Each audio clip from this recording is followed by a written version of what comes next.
함께 일어나셔서 찬송 21장을 부르시면서 주일 사부 예배를 드리겠습니다.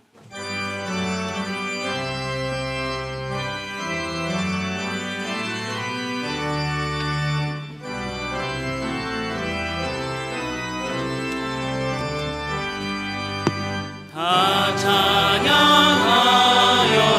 전능왕 창조의 주께 내 원하 주 찬양 평강과 구원의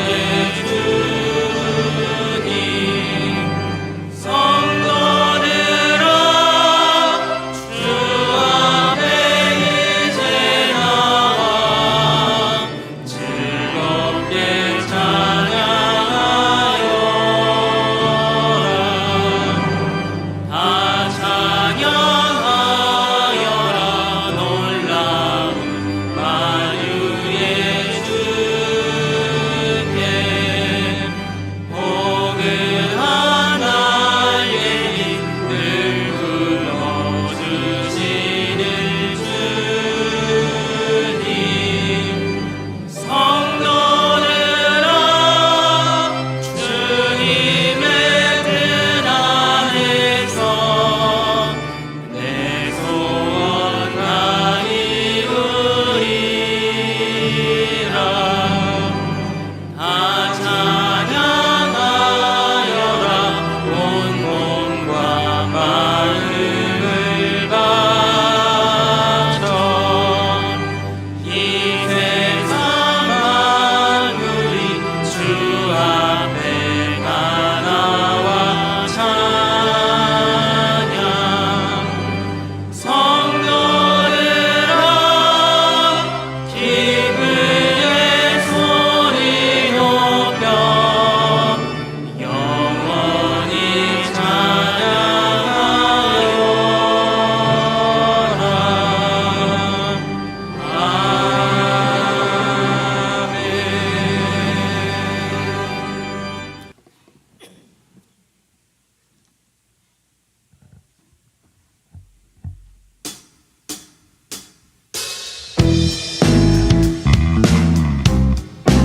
할렐루야. 우리가 어떤 상황 속에서도 주님과 동행하는 삶을 살기를 소망합니다.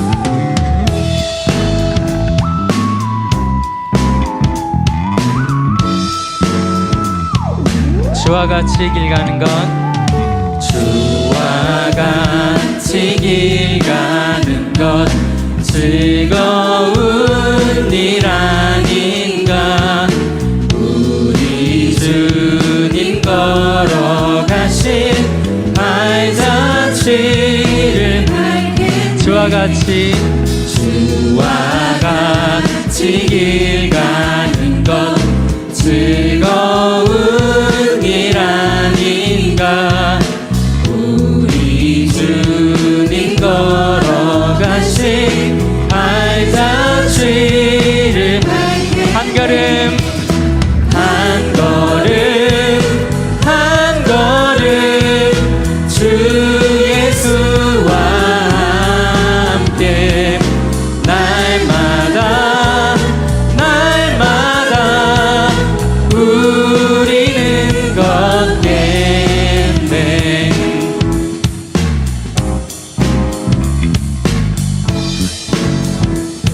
어린아이 같은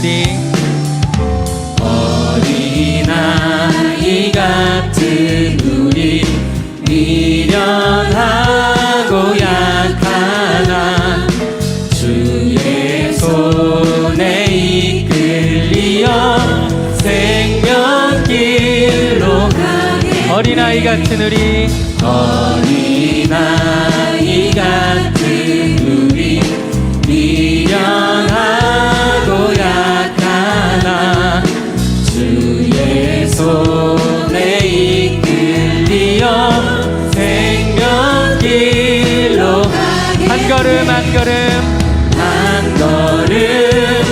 한 걸음 주 예수와 함께 날마다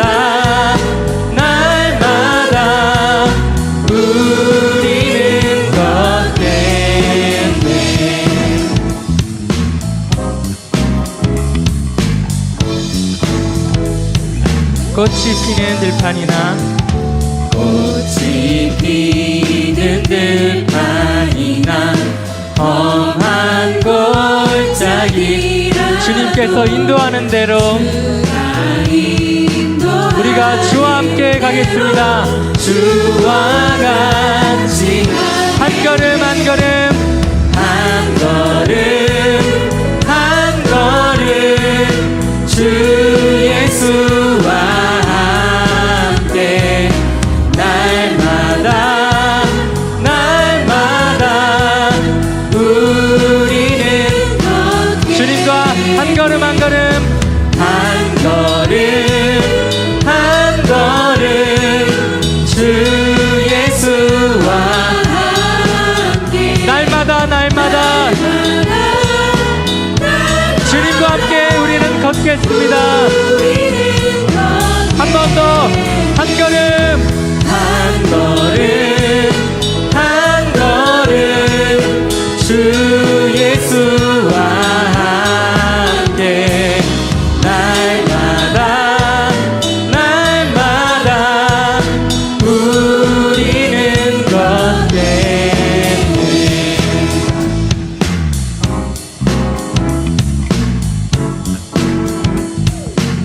우리가 어떤 상황 속에서도 오직 주님만을 바라보고 주님만을 의지하고 주님과 함께 동행하는 삶을 살겠습니다. 우리 그렇게 고백하는 마음으로 주님께 영광의 박수로 나아가겠습니다. 할렐루야. 주님,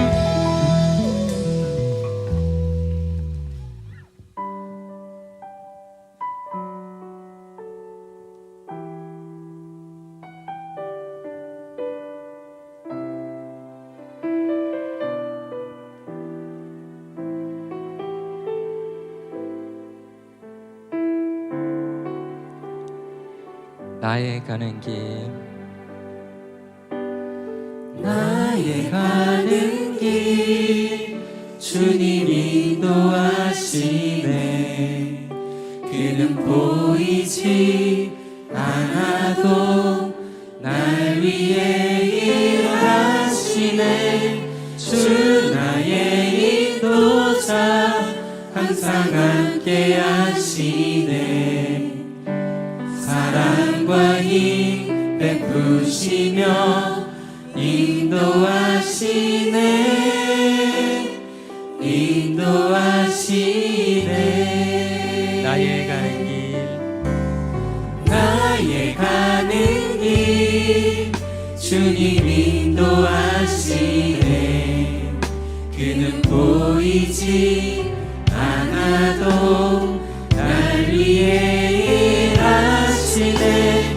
주 나의 인도자 항상 함께 하시네. 사랑과 힘 베푸시며 인도하시네. 인도하시네. 광야의 길을 만드시고 날 인도해. 사막에 가 만드신 것 보라. 하늘과 땅 변해도 주의 말씀 영원히 내 삶 속에 새 일을 행하리. 나의 가는 길 나의 가는 길 주님 인도하시네. 그는 보이지 않아도 날 위해 일하시네. 주 나의 인도자 주 나의 인도자 우리와 항상 함께 하십니다. 함께 하시네. 사랑과 힘 베푸시며 사랑과 힘 오늘도 베푸시며 우리를 인도하십니다. 인도하시네. 우리 다시 한번 나의 가는 길 나의 가는 길 주님 인도하시네. 그는 보이지 않아도 날 위해 일하시네. 주 나의 인도자 항상 함께 하시네.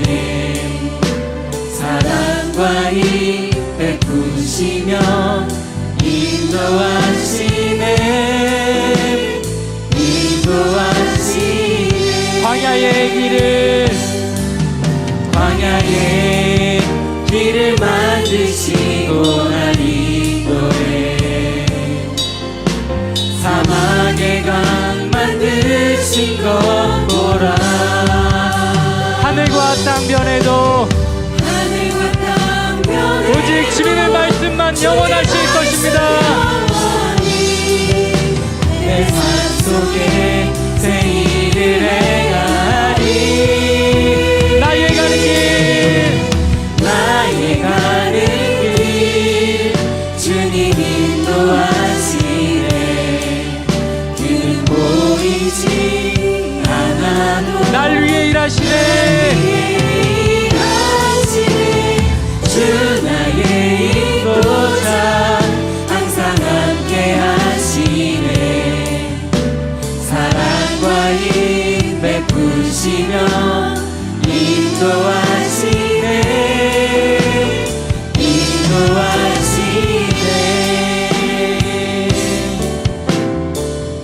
이 시간 오늘들이 예배를 위해서 간절히 기도하며 나아가겠습니다. 하나님 말씀은 느헤미야 2장 1절에서 10절까지 말씀입니다. 구약성경 727페이지입니다. 느헤미야 2장 1절에서 10절까지 말씀 제가 봉독하겠습니다.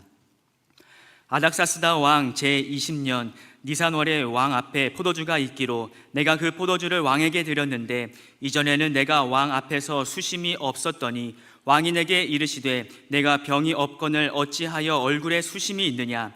이는 필연 내 마음에 근심이 있음이로다 하더라.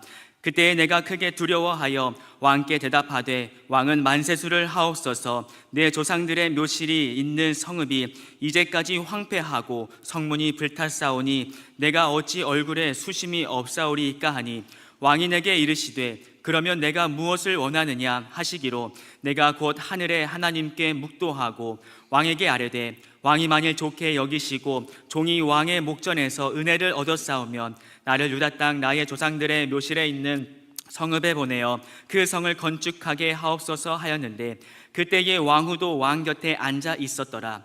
왕이 내게 이르시되 내가 몇 날에 다녀올 길이며 어느 때에 돌아오겠느냐 하고 왕이 나를 보내기로 좋게 여기시기로 내가 기한을 정하고 내가 또 왕에게 아뢰되 왕이 만일 좋게 여기시거든 강 서쪽 총독들에게 내리시는 조서를 내게 주사 그들이 나를 용납하여 유다에 들어가기까지 통과하게 하시고 또 왕의 삼림 감독 아삽에게 조서를 내리사 그가 성전에 속한 영문의 문과 성곽과 내가 들어갈 집을 위하여 들보로 쓸 제목을 내게 주게 하옵소서 하매 내 하나님의 선한 손이 나를 도우심으로 왕이 허락하고 군대 장관과 마병을 보내어 나와 함께 하게 하시기로 내가 강 서쪽에 있는 총독들에게 이르러 왕의 조서를 전하였더니 호론 사람 산발랏과 종이었던 암몬 사람 도비야가 이스라엘 자손을 흥황하게 하려는 사람이 왔다 함을 듣고 심히 근심하더라. 아멘.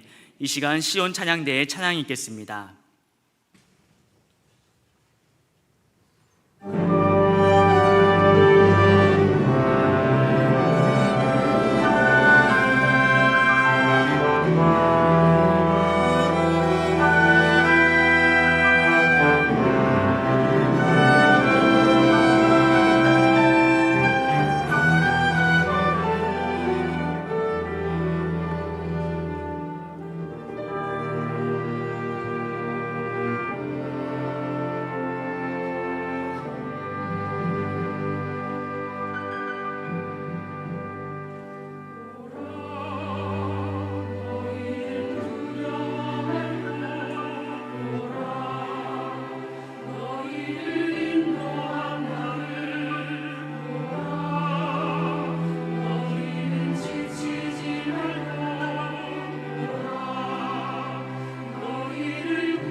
느헤미야 강의 두 번째 말씀으로 성벽 재건 공사의 영적인 의미, 성벽 재건 공사의 영적인 의미에 대해서 말씀을 전하도록 하겠습니다.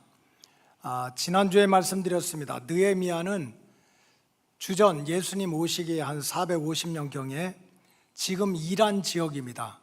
이 페르시아 제국 수상궁에서 아닥사스다 왕의 술 맡은 관원장으로 일을 하던 유대인이었습니다. 그 유대 민족의 명문 가문이나 또 제사장 출신에 속하지 않고 평범한 평민 출신의 포로로 잡혀갔던 아들이었습니다. 그런데 바사 제국 왕 아닥사스다 1세에게 이 절대적인 신임을 받아가지고 이 왕의 생명을 주관할 수 있는 술 맡은 관원장, 술 맡은 관원장이나 떡 맡은 관원장은 아무나 시키지 않습니다. 이건 왕의 생명과 직결되기 때문에 그렇게 절대적인 신임을 받아서 술 맡은 관원장의 자리에까지 올라갔으니까 평민으로 또 포로 출신으로서는 대단히 성공한 사람이었습니다. 이렇게 나름대로 성공해서 평안한 삶을 누리고 있던 느헤미야에게 어느 날 저 멀리 고국 땅에서 친동생 하나니가 찾아왔습니다. 그리고 예루살렘 성에 일어나는 비극적인 소식을 전해 듣게 됐습니다.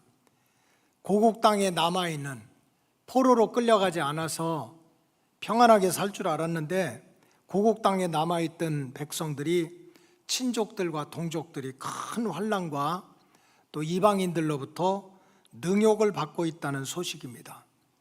예루살렘 성은 무너져 버려서 예루살렘 성전 제사도 드릴 수가 없고 또 안전도 평안도 지킬 수가 없다는 소식이었습니다. 더군다나 예루살렘 도성을 지켜주는 동서남북 성문들이 다 불타버려서 언제 들짐승들이 이방 원수들이 쳐들어올지 몰라서 하루하루를 불안에 떨며 살고 있다는 그런 안타까운 소식이었습니다. 이런 비참한 소식을 듣고 느헤미야는 지난주에 말씀드렸던 것처럼 수일 동안 슬퍼하며 금식하며 하나님께 울면서 기도를 드렸습니다. 느헤미야 1장 4절에 보니까 내가 이 말을 듣고 앉아서 울고 수일 동안 슬퍼하며 하늘의 하나님 앞에 금식하며 기도했다고 그랬습니다. 내 백성이 큰 환난을 당한다. 성벽은 무너졌다. 동서남북 성문이 다 불타서 누구라도 들어와서 빼앗아가고 도둑질하고 괴롭힐 수 있는 비참한 소식을 듣고 슬피 울며 하늘의 하나님께 금식하며 기도했다는 뜻입니다. 그런데 그렇게 기도를 드린 후에 정확히 4개월 후에 하나님은 아닥사스다 왕을 통해서 느헤미야의 기도를 응답하기 시작했습니다. 할렐루야. 하나님이 어디 계시냐? 우리가 눈 감고 기도한다고 무슨 일이 있겠느냐? 악한 마귀 사단이 우리를 계속 미혹하지만 절대로 그렇지 않습니다. 예수 이름으로 기도하면 하나님이 들으십니다. 예수 이름으로 기도하면 하나님께서 하나님이 정하신 때에 하나님의 방법으로 응답의 역사를 시작하실 줄로 믿습니다. 자, 어느 날 아닥사스다 왕이 관심을 가지고 느헤미야의 얼굴을 보고 걱정하기를 시작했습니다. 여러분, 관심이 있으면 보입니다. 관심이 있으면 신경이 쓰입니다. 아닥사스다 왕이 관심을 갖고 느헤미야의 얼굴을 보니까 수심에 가득 찬 그런 표정이었습니다. 여러분, 페르시아의 법도나 이스라엘 왕도 법도에 보면은 왕 앞에서 신하들이 절대로 표정을 어둡게 할 수가 없습니다. 슬퍼하는 표정을 짓는다든지 또 아파서 막 몸이 아픈 표정을 짓는다든지, 우리나라 사람들은 하도 사극을 많이 봐가지고 왕 앞에서 전하 통촉하시옵소서 그러면 죽는 수가 있습니다. 절대로 왕 앞에서는 화를 낸다든지 슬픈 기색을 한다든지 아픈 표정을 지을 수가 없습니다. 그래서 느헤미야도 왕한테 이렇게 포도주를 가져다 주는데 절대로 슬픈 표정, 아픈 표정을 짓지 않았음에 틀림없습니다. 그런데도 느헤미야 왕은 겉으로는 밝은 척하고 겉으로는 웃은 척하면서도 그 속에 들어있는 슬픔을 보게 된 거예요. 여러분, 하나님의 역사인 줄로 믿습니다. 오늘 본문 느헤미야 2장 2절에 보니까 왕이 내게 이르시되 내가 병이 없거늘 네가 병이 없는데 어찌하여 얼굴에 수심이 있느냐? 이는 필연 내 마음에 큰 근심이 있음이로다 하더라. 그때 내가 그래서 크게 두려워했다. 왕 앞에서는 찌푸려도 안 되고 화를 내서도 안 되고 아픈 척 해도 안 되고 근심 있는 척 해도 안 됐는데 왕이 나를 그렇게 본 거예요. 그래서 아주 두려운 마음을 가졌는데 도리어 이게 무슨 일입니까? 나는 두렵고 떨린데 아닥사스다 왕이 도리어 느헤미야야, 네가 무슨 근심거리가 있느냐? 걱정거리가 있느냐? 무엇을 원하느냐? 나한테 말을 해봐라 하는 식으로 전혀 나는 두려워하지만 도리어 왕이 느헤미야를 걱정해가지고 네가 지금 근심하고 있는 게 무엇이냐고 묻게 되는 이런 일이 생겼습니다. 하나님의 역사인 줄로 믿습니다. 나는 두려워하고 나는 생각지도 못했는데 도리어 하나님이 아닥사스다 왕을 통해 가지고 지금 느헤미야가 걱정하는 것, 근심하는 것이 무엇인지를 묻게 됐습니다. 그래서 느헤미야가 두려운 마음이지만은 고향 땅에서 내 친족이, 내 동족들이 지금 큰 고통을 받고 있다. 환난을 받고 있다. 성벽이 무너졌습니다. 성문들이 불타가지고 그저 옆에 있는 원수들이 쳐들어와서 소떼 양떼 훔쳐가고 우리 동족들을 괴롭히고, 그래서 내 친족들이, 동족들이 하룻밤도 편안하게 지내지 못하고 언제 뺏길까, 언제 죽을까 몰라서 두려운 나날을 지내고 있다고 그렇게 보고를 하면서 느헤미야는 아닥사스다 왕에게 혹시 저한테 은혜를 베풀어 주시면, 왕이 저한테 은혜를 베푸시면 내가 고향 땅에 돌아가서 무너진 성벽을 재건하게 해달라고 그렇게 강청을 하게 되었습니다. 느헤미야 2장 5절에 보니까 왕에게 이르되 왕이 만일 좋게 여기고 종이 왕의 목전에서 은혜를 얻었사오면, 왕이 나한테 은혜를 내려주시면 나를 유대 땅 나의 조상들의 묘실이 있는 성읍에 보내요 그 성, 무너진 성을 건축하게 하옵소서, 이렇게 강청을 하게 됐습니다. 여러분, 느헤미야가 왕에게 자신의 고향 땅에 돌아가서 무너진 성벽을 재건하게 해달라고 하는 것은 너무나 당연하고 너무나 훌륭한 말인 것 같지만 사실은 이 말은 느헤미야에게 굉장히 위험한 말입니다. 잘못하면 느헤미야가 큰 손해를 볼 수도, 죽을 수도 있는 그러한 부탁입니다. 여러분, 느헤미야가 왕에게 나를 보내가지고 예루살렘에 가가지고 무너진 성벽을 재건하게 해달라고 하는 그 청원이 왜 그렇게 위험한 줄 압니까? 첫째는 느헤미야가 아버지 때 포로로 잡혀왔습니다. 그래서 산전수전 온갖 피눈물 나는 고생을 한 다음에 겨우 왕한테 신임을 받아가지고 술 맡은 관원장의 높은 관직에 올라갔는데, 만약 내가 이거를 버리고 유대 땅으로 가겠다 하면 왕의 눈에 밖에 날 뿐만 아니라 그동안 피눈물 나며 일궜던 성공적인 자리도 다 잊어버릴 수가 있습니다. 또 한 가지 위험한 이유는 어떻게든지 유대 사람들이 독특해가지고 어떻게든지 이 나라는 망했지만 성전을 재건하고 성벽을 재건하고자 하는 그런 사람들이 있어가지고 그 바벨론 왕, 페르시아 왕 주변에는 유대 땅 예루살렘 성이 재건되는 것을 반대하는 그러한 신하들이 수없이 많았습니다. 오늘 본문 느헤미야 2장 10절도 마찬가지입니다. 우리 다 같이 한번 읽겠습니다. 시작. 호론 사람 산발랏과 종이었던 암몬 사람 도비야가 이스라엘 자손을 흥왕하게 하려는 사람이 왔다 함을 듣고 심히 근심하더라. 지금 호론 사람 산발랏과 또 암몬 사람 도비야가 저 포로 생활하던 유대 사람들이 다시 돌아와서 무너진 성벽을 재건한다는 소식을 듣고 크게 근심했다. 원어에 보면 화가 났다. 이거 내버두면 안 되겠다. 이거 어떻게든지 못하게 해야 되겠다. 그런 소문이 다 퍼졌다는 거예요. 그러나 그거보다도 더 위험한 일이 있습니다. 그것은 무엇보다도 지금 느헤미야가 아닥사스다 왕 앞에 나를 내 고향 땅에 보내서 무너진 성벽을 재건하게 해주세요 라고 말하는 그 시점부터 10년 전에 이미 아닥사스다 왕은 예루살렘 성벽의 재건을 불허한다고 하는 어명을 내린 적이 있습니다. 10년 전에 왕이 예루살렘 성전과 성벽을 절대로 재건해서는 안 된다 하고 어명을 내렸습니다. 그런데 이 어명을 어기고 내가 가서 성벽을 다시 재건하겠다고 하는 것은 왕한테 도전하는 거나 마찬가지라 목숨이 날아갈 수도 있습니다. 에스라 4장에 보면은 바벨론에서 2차로 귀환한 유대 백성들이 왜 우리가 나라가 망했냐, 왜 우리가 포로 생활을 하고 남의 나라 가서 채찍맞고 남편과 아내가 갈라지고 부모가 자식이 갈라지고 이 고통을 받느냐, 다른 것이 아니다. 하나님을 향한 성전이 무너졌다.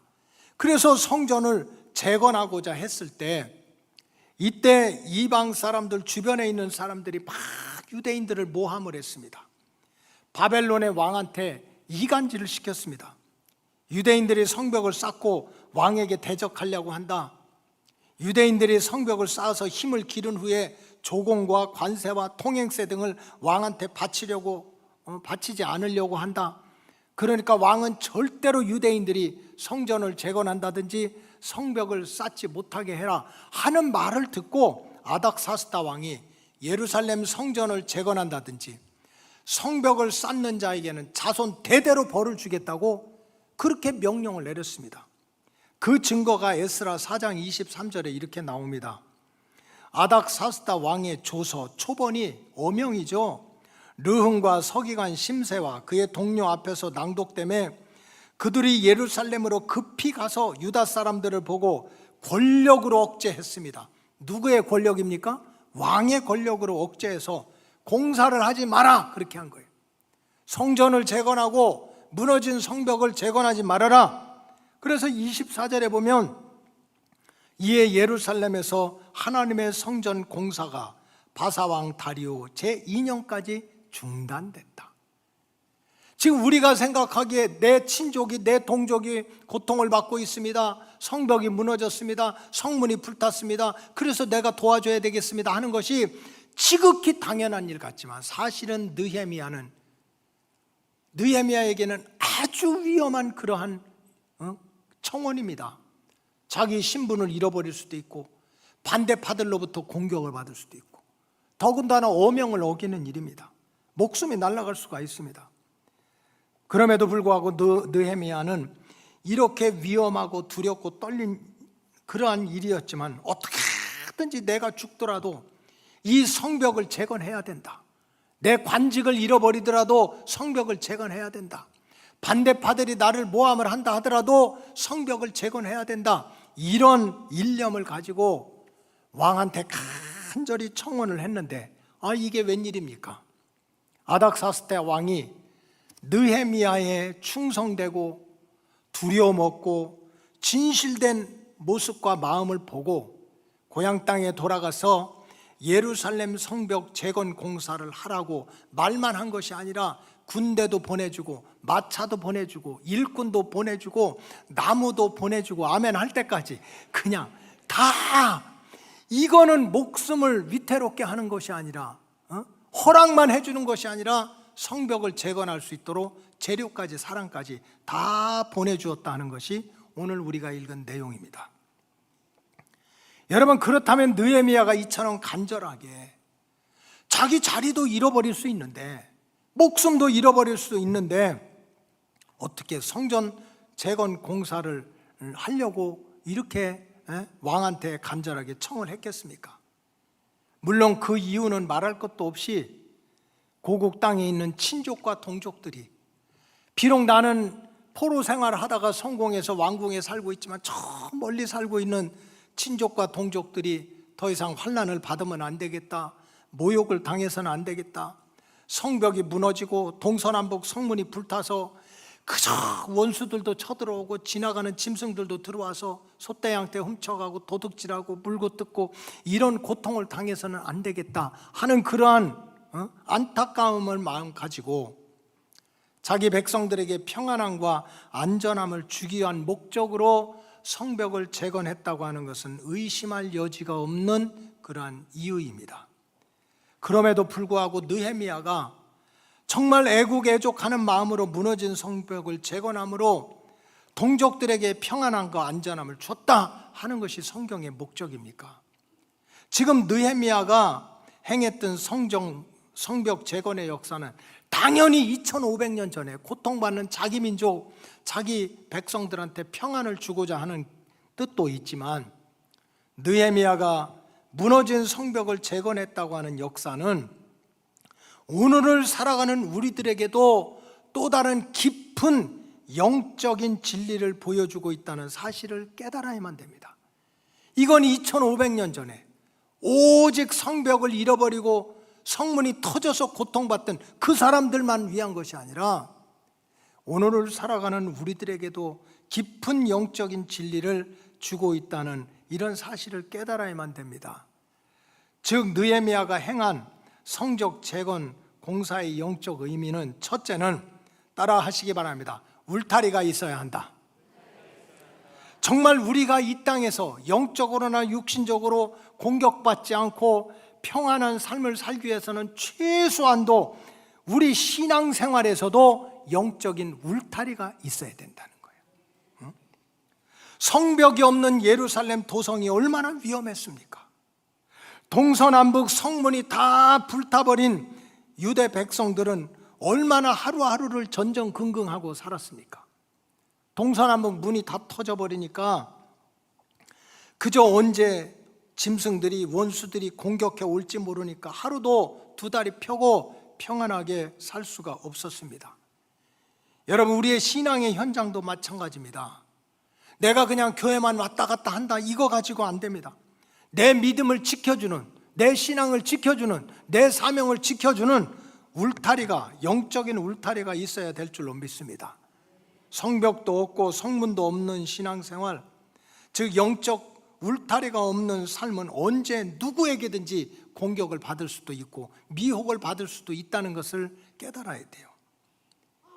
신앙생활을 하다가 어떤 사람들은 시험에 들고 낙심하는 일이 생길 수 있습니다. 따라하시기 바랍니다. 그럴 수 있다. 우리가 어떻게 맨날 성령 충만합니까? 맨날 은혜 충만합니까? 교회 가면 그냥 어떻게 좋기만 한 일이 생기겠어요?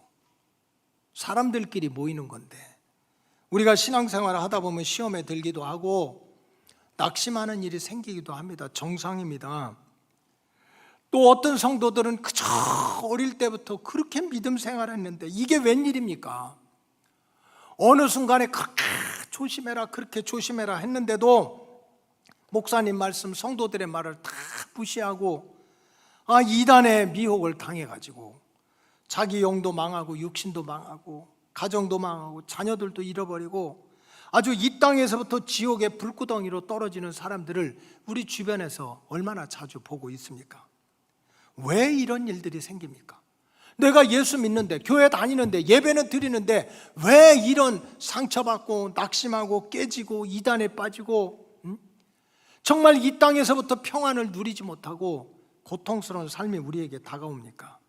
성경적으로 말씀드리면 성벽이 무너져서 그렇습니다. 성문이 불타서 그런 거예요. 나를 지켜주는 동서남북 문이 다 불타서 아무나 나한테 들어오는 거예요. 아무나 내 마음속에, 아무나 내 가정 속에, 아무나 우리 교회 속에 들어와가지고 우리의 믿음과 삶의 자리를 흔들어 놓는 거예요. 영적으로 말씀드리면, 다시 말씀드리면 울타리가 없어서 그렇습니다. 여러분, 신앙생활은 나 혼자 입산수도하듯이 하는 것이 아닙니다. 누군가가 끌어주고 밀어주고 보호해주는 영적인 울타리가 필요합니다. 여러분, 교회 다니는 사람들 아마 처음 나온 분들은 그럴 거예요. 내가 가서 교회 가서 예배만 드리면 되지 왜 그렇게 교회가 복잡하냐, 무슨 오코 모임이 있다고 하는데 이것은 무슨 오이 친목계인지 뭔 소리. 그 다음에 남녀 선교회가 있다고 그러고 뭐 교회 학교가 있다고 그러고 왜 그렇게 교회는 복잡하냐? 주일날 가서 예배 드리면 되지. 여러분 절대로 그렇지 않습니다. 오코 이 소그룹 모임이나 남자 여 선교회 모임이나 교회 학교나 이런 모든 것이 여러분들이 육신적인 것으로 느끼지는 못한다 할지라도 그것이 반드시 여러분들의 믿음과 환경과 여러분들의 사명의 울타리가 됩니다. 이번 주 지난주에는 하나님께서 우리 교회에서 믿음 생활 잘 하신 분들 세상에서 더 고생하지 말라고 많이 데려가셨어요. 3분이나 데려가셨어. 우리 그렇게 훌륭한 평생 교회를 섬기던 원로 장로님도 하나님이 올라와라 해서 올라가셨고 또 우리 장로님 아버님 한 분도 올라가셨고 정말 40몇 년 동안 신앙생활하던 권사님도 또 이렇게 올라가셨어요. 근데 이번에 장례식을 할 때 보니까 세상에 올라가는 게 왜 이렇게 바쁜지 새벽 4시에 가서 발인 예배를 드려야 되고 뭐 또 무슨 그 발인 이제 장례 예배 드리고 왔다는데 전도사님이 문자를 하는데 잘 다녀왔습니다 하니까 11시 반이고 아니 성도들이 그저 새벽에도 가고 밤에도 가고 그렇게 장례를 당했다고. 아니 그분들이 무슨 벌 받았습니까? 빚을 졌습니까? 한 가지예요. 예수 믿고 한 피 받아 한 몸이는 형제와 자매들이니까. 육신적인 피 한 방울 섞이지 않았지만 우리는 믿음 안에서 그냥 아들이 되고 딸이 되고 부모가 되고 형제가 되니까. 그러니까 가서 기쁨은 기쁜 자리에 가서 슬픔은 슬픈 자리에 가서 함께 참여해서 이게 믿음의 울타리가 되는 거예요. 믿음의 울타리가 되는 거지. 남녀 선교회도 마찬가지입니다. 오코 모임은 그냥 지역에서 그저 나이 드신 분, 젊은 분 이렇게 지역마다 나누지만 남녀 선교회는 나이가 비슷한 또래들끼리 모여가지고 친교도 하고 선교도 하고 밥도 먹고 또 가끔 쌈도 하고 이러니까 이것이 아무것도 아닌 것 같지만 절대로 그렇지 않은 거예요. 이것이 결국 믿음의 울타리가 되는 거예요. 그래서 요즘은요 여러분 진짜 예수 안 믿으면 큰일 나요. 왜냐하면 자식들을 안 낳아. 자식들을. 그래 기껏해야 1명 정말 노력하면 2명 안 나요. 근데 제가 얼마나 대소사 큰일을 봅니까? 아무리 대소사가 있어도 가족 형제가 없으면 특히 어려울 때는 얼마나 힘든지 몰라요.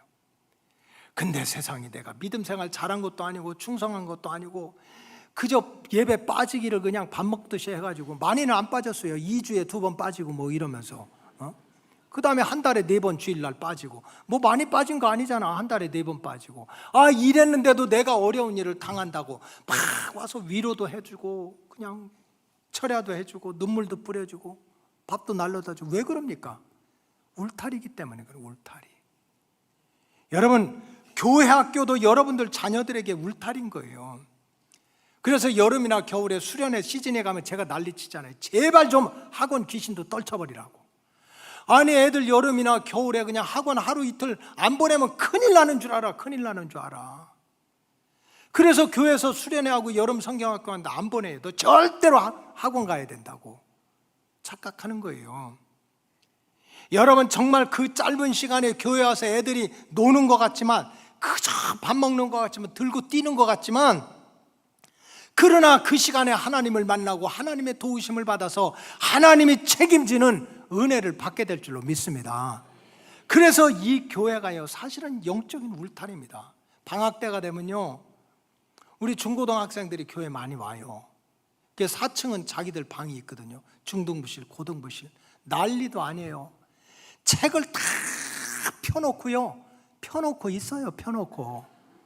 책 펴놓고 있는 걸 어려운 말로 공부라고 그러지. 책은 펴놓고 얼마나 그렇게 뛰어다니고 놀고 그리고 집에서 얼마나 밥을 안 먹었는지 교회만 오면 찢어먹고 볶아먹고 튀겨먹고 그냥 개들이 가고 나면은 남는 건 음식물 쓰레기밖에 없어. 그럼 그걸 누가 치워요? 종놈이 치워야지. 하나님의 아들, 딸이 남겨놓은 쓰레기는 누가 치워야 돼요? 하나님의 종이 치워야지. 그래가지고 애들 가고 난 다음에 모아놓으면 쓰레기가 몇 다발이야. 그래도 너무 이쁜 거야. 왜? 그래도 교회 와서 놀고, 교회 와서 말씀 배우고, 교회 와서 예배 드리고, 그 한 시간이 여러분들 자녀들에게 평생의 울타리가 되는 거예요. 평생에. 믿음의 울타리가 되는 거예요. 여러분, 하나님께서 때마다 시마다 구약시대 선지자를 세우고 신약시대 사도를 세우고 이 시대의 주의 종을 세우는 이유가 뭡니까? 목사님이 그렇게 잘나가지고 훌륭해가지고 인물이 좋아가지고 나도 우리 엄마 아버지가 최선을 다한 거예요. 그런 눈으로 쳐다보지 마요. 그래서 여러분들이 목사님 말씀을 듣습니까? 그게 아니야. 성경적으로 얘기하면 주의 종이 울타리인 거야. 원수 마귀들이 쳐들어오지 못하고 여러분들의 믿음과 가정과 자녀들을 위해서 기도하는 울타리의 사명을 맡기기 위해서 하나님이 세워주신 거예요. 그렇기 때문에 진짜 어려울 때는 여러분들이 살만하면, 여러분들이 기쁠 때는 forget everything, 다 잃어버려도 괜찮아요. 근데 진짜 어려운데, 진짜 힘든데 왜 혼자 고통당하고 있습니까? 주의 종에게 찾아와서 기도도 받고 기도의 제목을 나눠서 믿음의 울타리를 쳐가시기를 주의 이름으로 축원합니다.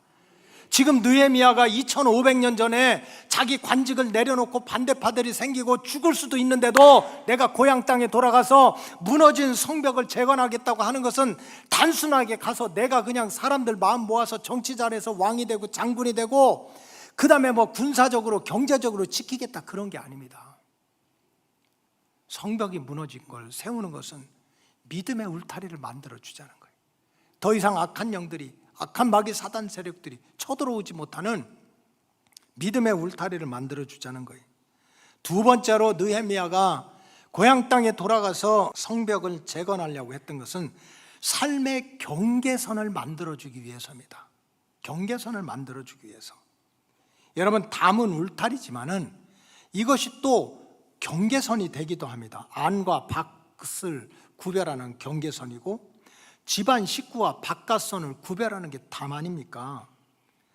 또 집안의 삶과 밖의 삶을 구별하는 게 이게 벽 아닙니까? 하나님의 백성과 세상 백성을 구별하는 분리선이 있어야 된다. 경계선이 있어야 된다. 그걸 이루기 위해서 무너진 성벽을 재건하고자 했습니다. 여러분, 성경에 보면 주의 백성들이 육신을 가지고 이 땅에 살아가지만 육신적으로는 세상 사람과 다를 게 없어요. 예수 믿어도 직장 다녀야 되고, 예수 믿어도 사업해야 되고, 예수 믿어도 싸워야 되고, 예수 믿어도 그냥 뭐 놀아야 되고, 예수 믿어도 학교 가야 되고, 겉으로 보면 똑같아요.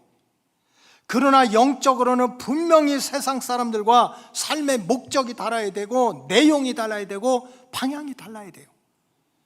근데 때로는 주의 종이 볼 때 교인들이 너무 섞여 사는 거야. 예수 믿고 교회 다니고 하나님의 아들, 딸이라면서도 세상 사람과 너무 섞여 사는 거예요. 그래서 때로는 이런 생각 들어요. 우리 교회는 교복을 만들었으면 좋겠어요. 교복. 그래서 로고스 교복 딱 입어서 집사복, 권사복, 성도복, 교복을 입어. 이름표까지 붙어. 그거 입고 술집 갈 수 있어요? 그거 입고 댄스장 갈 수 있냐고. 그냥 세상 옷 똑같이 입혀놓으니까 예수 믿으면서 아무 데나 가는 거야. 아무 데나 가. 지금 느헤미야가 자기 관직을 잃어버리더라도, 반대파가 있어도, 왕한테 죽을 수도 있더라도 가서 담을 쌓아야 되겠다는 것은 성전 붙잡고 사는 사람과 세상 사람들과 구별되는 선이 있어야 된다는 거예요. 여러분, 우리가 이 세상에서 똑같이 살아가지만 세상 사람들이 바라볼 때는 똑같이 먹고 마시고 돈 벌고 욕심 부리고 다 이렇게 살아가지만 우리는 영혼의 미래를 바라보고 사는 사람 아닙니까? 전도서 12장 7절에 보니까 흙은 여전히 땅으로 돌아가고 영은 그것을 주신 하나님께로 돌아간다. 목사가 가장 보람을 느끼고, 목사가 가장 간절히 기도하고, 목사가 가장 사명이 다시 일어날 때는 장례식을 치를 때입니다. 잔치집은 안 가도 돼요. 사람들끼리 모여서. 근데 믿음 생활 잘하다 이 땅을 떠나는 분들이 계실 때 진짜 이분이 하나님 나라 가셔야지.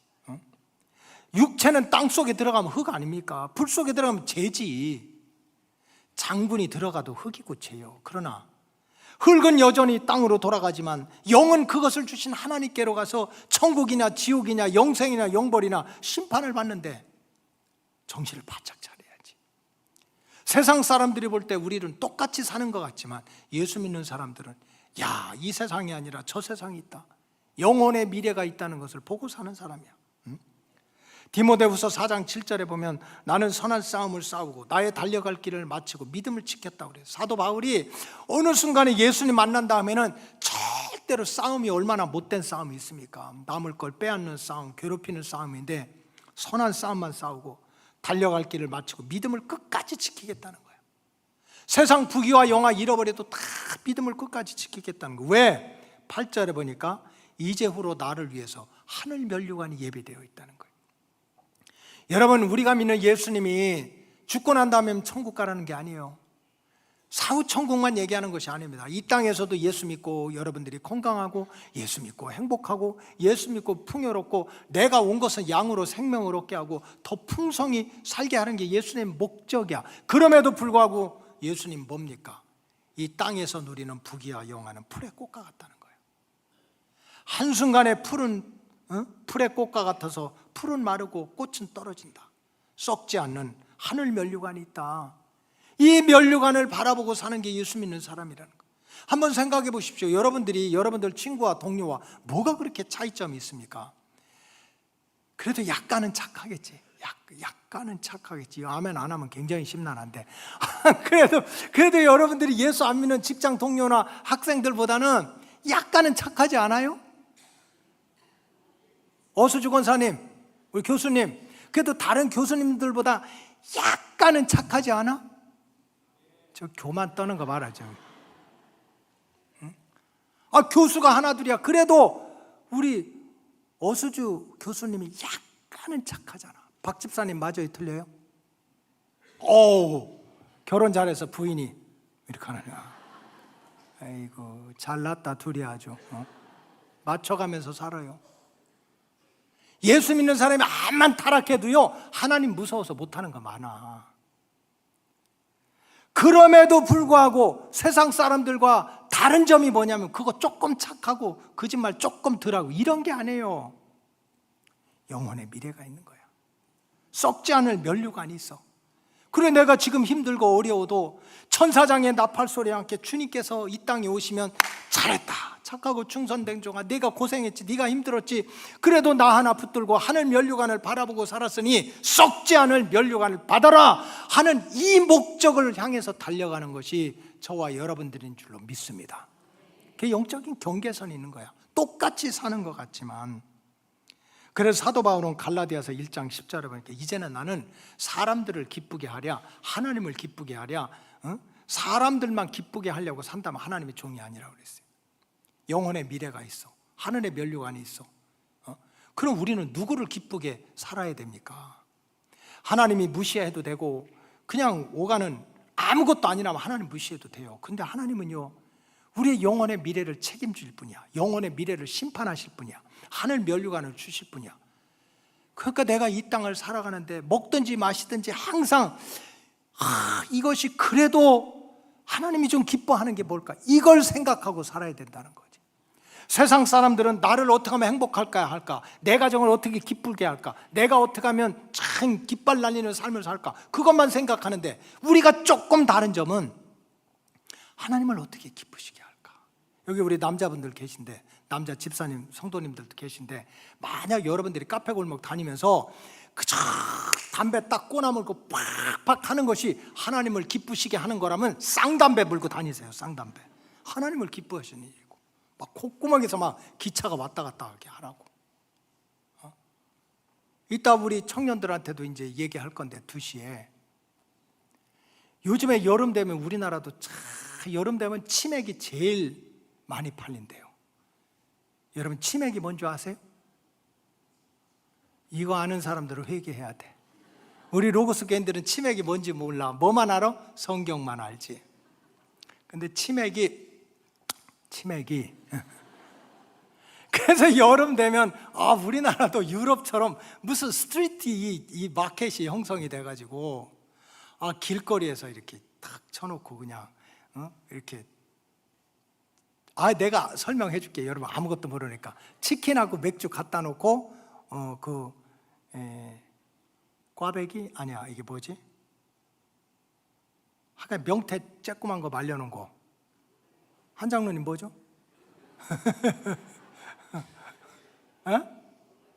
노가리를 어떻게 알아요? 우리 교회, 아니 장로님이 노가리를 알으면 어떻게 해요? 큰일 났어. 그래서 치킨하고 맥주하고 노가리를 넣고, 그것도 다 사람들 왔다 갔다 하는 데서 로고스 교회 집사님이, 로고스 교회 권사님이, 또 한성일 장로님이 노가리까지 아는, 그렇게 해가지고 치맥을 먹는 것이 하나님을 기쁘시게 하는 거라면 코가 삐뚤어지게 잡수라고. 그게 하나님을 기쁘시게 하는 거라고. 이런 믿음 생활은 추상적인 게 아니에요. 내가 말하는 거, 내가 행동하고 내가 생각하는 게 진짜 하나님을 기쁘시게 하는 일인가, 와나 그렇지 않은가를 생각하고 사는 게 그게 믿음인 거지. 그 경계선을 갖는 게. 생각대로 못 살아요. 뜻대로 못 살아. 그래도 마음은 먹어야지. 그래서 느헤미야가 자기 직장을 잃어버리도록, 반대편이 생겨도 목숨을 잃더라도 어떻게든지 고향 땅에 가서 성벽을 세운다는 것은 하나님의 성전에 사는 사람과 성전 밖에 사는 사람들의 삶은 구별이 돼야 된다는 그 기준을 세워주기 위해서 간 거예요. 기준을 세워주기 위해서. 마지막으로 한 말씀 더 드리면, 느헤미야가 성벽 재건 공사를 정말 목숨을 걸고 하려고 했던 이유는 최소한 눈에 보이는 성전 제사를 회복시켜야 되겠다. 눈에 보이는 성전 제사를 지켜가야 된다는 영적인 교훈이 들어 있습니다. 오늘도 이스라엘 땅, 특별히 예루살렘을 홀리랜드, 성지라고 합니다. 성지. 왜 성지라고 부릅니까? 이스라엘 땅의 토양이 진짜 보들보들하고 그렇습니다. 절대로 그렇지 않아요. 가보면, 이거 빨리 가봐야 되는데, 이스라엘 땅은 사막천지요, 돌천지요. 그리고 그냥 기껏해야 사막에 있는 나무들이 가시나무 같은 그런 것들만 있어요. 근데 이걸 왜 성지라고 합니까? 그 험한 돌산 사막인데도 성지라고 했던 이유는 한 가지입니다.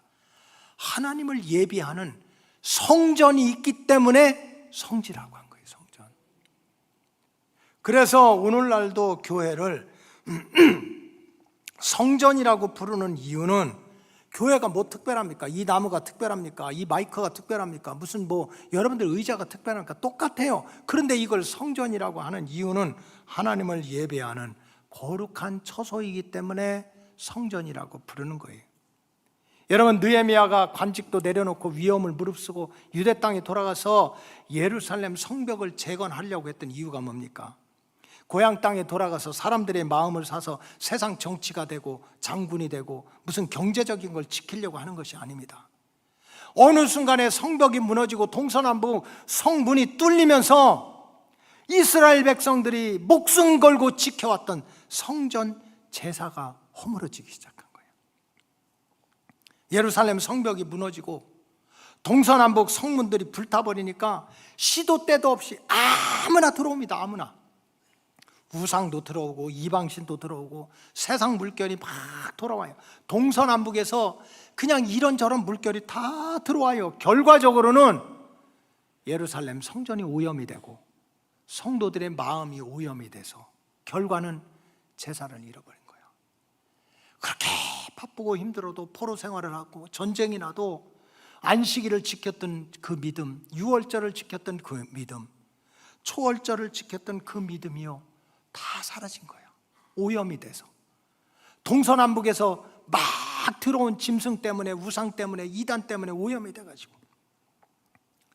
누가복음 21장에 보면 마지막 때 징조 중에 하나는 이 성전이 세상 군대에 애워쌈을 당하게 되면 그때 바로 the end of the world, 세상의 끝이 온 줄 알아라는 거예요.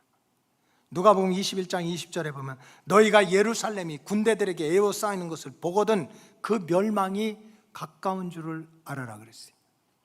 우리가 사는 이 세대는 교회가 세상 군대에 포위되어 있는 그러한 상황입니다. 교회 문이 동서남북 다 열려 있어요. 우리 교회 문도 엄청 많아요. 여기도 있고 저기도 있고 1층, 2층, 3층, 옆구리 터진 문, 지하로 나가는 문, 아무나 다 들어올 수 있어요. 육신적으로 얘기합니다. 아예 요새는요 2단도 3단도 교회 안에 마음대로 들어옵니까? 오늘날 세대는 세상 군대, 세상 물결, 세상 철학, 자유주의, 인본주의, 동성애 아무거나 교회에 다 들어오는 거예요. 다 들어와. 근데 문제는 그렇게 들어온 세상 물결이, 그렇게 애워싼 군대들이 성전을 오염시켜, 성도들의 마음을 오염시켜. 그래 나타난 결과는 뭡니까? 예배당을 비우게 만드는 거예요. 제사가 없어지게 만드는 거예요. 기독교 국가라고 하는 유럽이 지금 텅텅 비었습니다. 왜? 교회에 온갖 세상적인 물이 들어가서. 기독교 국가라고 하는 미국이 지금 이제는요 다 예배당이 다 텅텅 비고 1000명 들어가는 예배당에 30-40명은 앉아있는 데가 수두룩합니다. 왜 그렇습니까? 동서남북 터진 문으로 세상 물결이 다 들어와서 결과적으로는 제사를 잃어버렸기 때문에 그런 거예요. 오늘날 상황이 그렇습니다. 결과적으로 성도들의 마음과 영이 오염이 돼가지고 눈에 보이는 예배가 무너졌어요. 철야 기도가 없어진 거 옛날 얘기입니다. 새벽 기도와 저녁 예배 한번 나오려면 위대한 결단이 필요합니다. 주일 예배 한번 지키는 거 가지고 얼마나 유세를 떠는지 몰라요. 내 스스로 주일 예배를 지켰다고. 예배가 지금 허물어지는 세대입니다. 느헤미야가 자신의 모든 직을 내려놓고 고향 땅에 돌아가서 성벽 재건 공사에 열심을 낸 역사는 눈에 보이는 성전 세대가 약해지고 무너진 세대를 살아가고 있는 우리들에게 아니다. 세상의 자리, 세상의 즐거움, 세상의 기쁨은 잠시 내려놓더라도, 손해를 보더라도 영혼의 미래를 위해서, 하늘의 상급을 위해서, 하나님을 만나고 내 인생이 바뀌고 운명이 바뀌기 위해서 절대로 하나님의 성전 제사는 무너져서는 안 된다. 성전 제사가 회복돼야 된다는 영적인 명령이 들어있는 것입니다. 이 말씀의 진리를 깨닫고 우리 로고스 가족들, 여러분들 힘든지 알아요. 어려운 줄 알아요. 걱정거리가 있고 속상하고 얼마나 많겠습니까? 그럼에도 불구하고 어떻게 하든지 눈에 보이는 성전 제사를 회복해서 하나님 만나고 하나님께 부르짖어 기도하고 하나님의 영의 인도함을 받아서 이 땅에서도 공격받지 않고 무너지지 않는 평안한 삶을 누리시기를 주님의 이름으로 축복합니다. 기도하겠습니다. 하나님 감사합니다. 성벽터가 무너지고 동서남북 성문이 다 불타버려서 이방인의 공격을 받고 들짐승의 공격을 받고 성전제사를 잃어버리고 하루도 평안할 날이 없는 이스라엘 백성들을 위해서 느헤미야가 관직을 버리고 방해꾼들이 있고 목숨을 걸고 왕에게 청원을 해서 성벽을 재건하려고 했던 역사가 오늘을 살아가는 우리들에게도 귀한 영적인 진리로 다가오게 하여 주시옵소서. 성벽이 무너지면 또 성전문이 동서남북 문이 다 불타버리면 내가 미혹을 당하고 오염을 당하고 빼앗기고 공격을 받을 수밖에 없다는 것을 알고 우리가 몸만 왔다 갔다 하는 것이 아니라 믿음의 울타리도 만들게 하시고 영적인 경계선도 갖게 해 주시옵시고 또 무엇보다도 내가 힘들어도 손해를 봐도 하나님을 향한 제사, 예배의 자리를 절대로 빼앗기지 않도록 하나님 축복해 주시옵소서. 축복하오며 예수님의 이름으로 기도하옵나이다. 아멘.